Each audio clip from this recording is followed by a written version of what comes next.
रवींद्र वायकरनी जोगेश्वरी येथे जो 5 स्टार घोटाळा त्यांचे नेते पार्टनर उद्धव ठाकरे यांच्या मदतीने केला।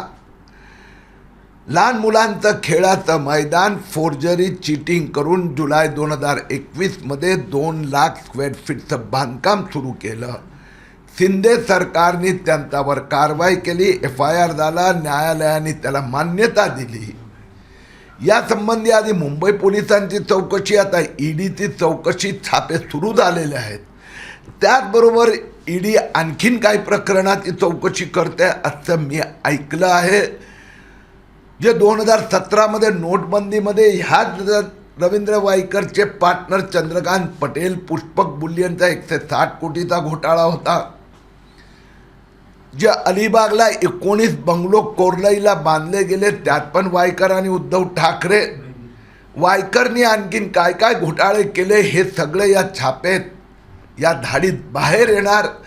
आणि वायकरनी उद्धव ठाकरे सरकारच्या काळात किंवा आधी जे जे काही फोर्जरी चीटिंग फ्रॉड केले त्या सगळ्यांचा हिशोब येत्या काय आठवड्यात जनतेसमोर मांडला जाणार।